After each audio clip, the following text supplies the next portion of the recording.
Hello everybody. Today I want to talk to you about the dangers of hospital watch. Now, I'm not going to talk about transporting the inmate to the hospital. That's a whole nother episode and a whole nother issue. We're just going to talk about being in the hospital room, watching the inmate, securing the inmate, making sure they don't get any visitors from family or friends, making sure they stay secure, and number one, making sure they don't escape. So, the first I'm going to tell you is an actual incident that just happened recently. We had an officer who had an inmate shackled at the legs. One hand was free. He had to use the restroom. And he had a bedpan, right? Well, the inmate took the bedpan and hit the officer over the head, dazing him and knocking him to the ground. Luckily, he was able to maintain enough energy to stay alert enough to get up and get back before the inmate got to his handgun. Now, no, we're not Monday morning quarterbacking. We're praying for the officer's recovery and that nothing serious happened. It could happen to any one of us, folks. So we're not going to sit here and judge what the officer did or did not do, because it could happen. We have to be observant. We have to have our head on a swivel, and we have to be watching all the time for every little thing. This inmate just needed to use the restroom and got the bedpan and hit the officer over the head with it. So the point of this story is very simple. You already know. We have to maintain 100% vigilance during our stay. Now, many of these hospital watches, folks, we're in there 12 hours with these inmates.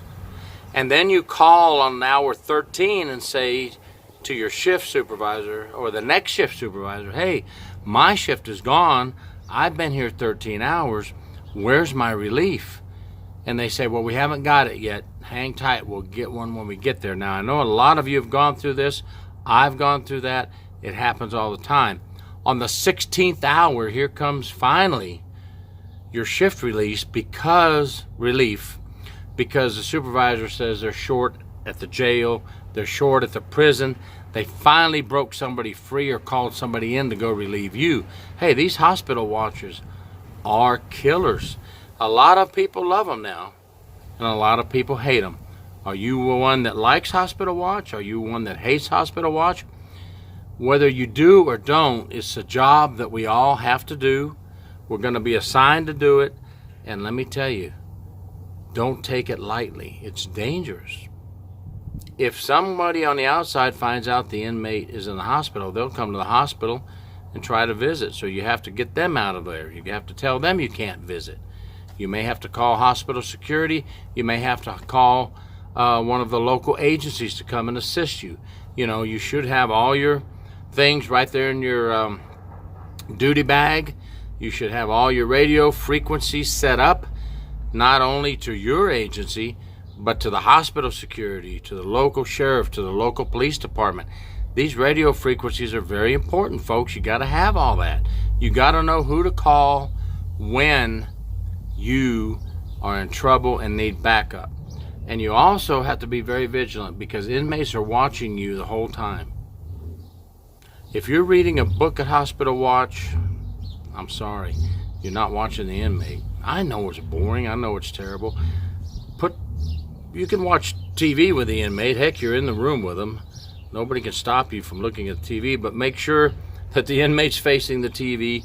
You're facing the TV. You're far from the inmate, and you can look over and see the inmate and the TV. You always want to have that inmate in your view. You always want to know what that inmate's doing. Heck, when the inmate's asleep, you still want to watch them. You want to make sure they're really asleep and not faking it.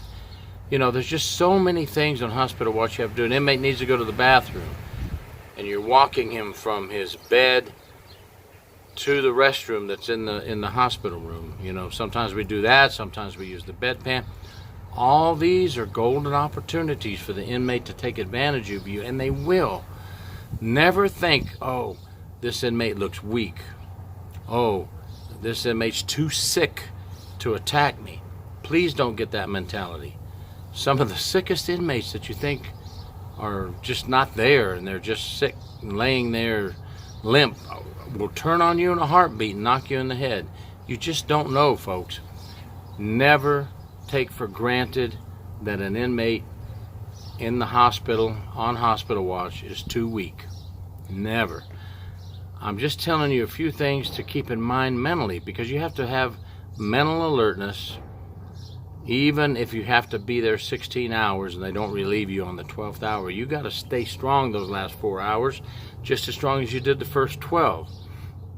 And folks, I sure hope by now we all know you never leave anything within arm's reach of the inmate.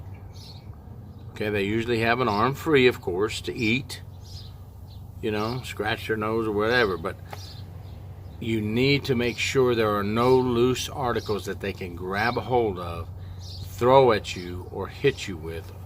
And always, when you approach them to do something, you know, to give them their food or pick up their food tray from the hospital, whatever you do, you have to make sure you angle your body the right way. You're in a position where you can jump back and get away, because don't let anybody tell you that a partially cuffed and partially leg shackled inmate in a hospital can't hurt you.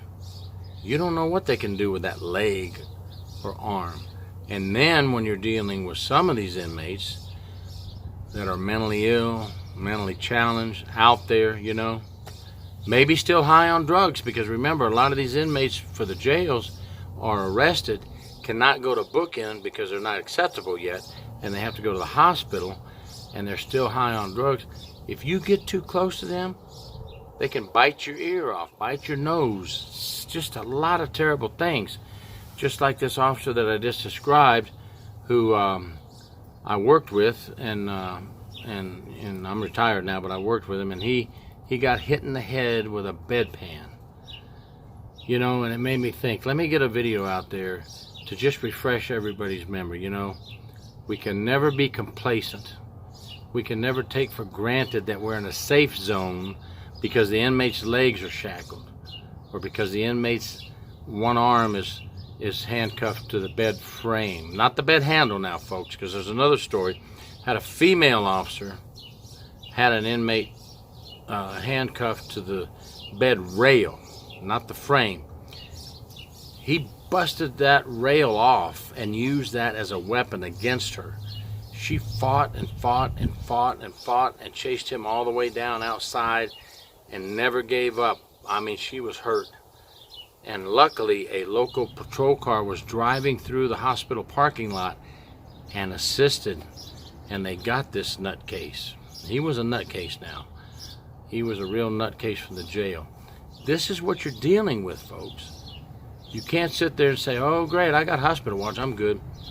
Sit in my chair all day, read my book, text, talk on my phone to my friends, do my homework if I'm doing classes. Hey, folks, you know, it's on you.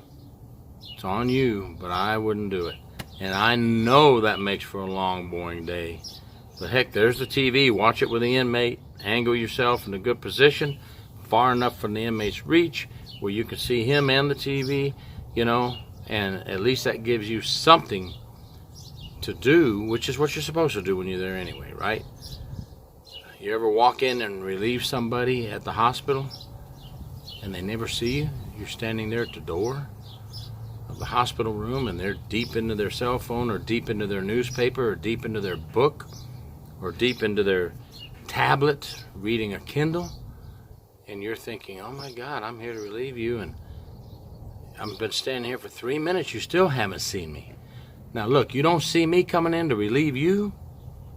I know darn well you don't know what that inmate's doing. I know darn well you don't know what that inmate got picked up while you were deep into your Kindle, reading True Prison Stories from Gary York. You know, save that for later, okay? All right. Just wanted to get one out there. We're hitting that 10-minute mark. I don't want to get too long on you. I think you get the point of what I'm saying. Hospital watch is dangerous. One of the most dangerous posts we have. All of our job is dangerous. I'm not downplaying any portion of our job. But when we get outside those fences and that razor wire, it's gotten even a weaker link in the chain. That's why you have to be on your toes, folks. Thanks a lot for watching. Gary York, True Prison Stories from Las Cruces, New Mexico. Thanks a lot, folks. Have a good day.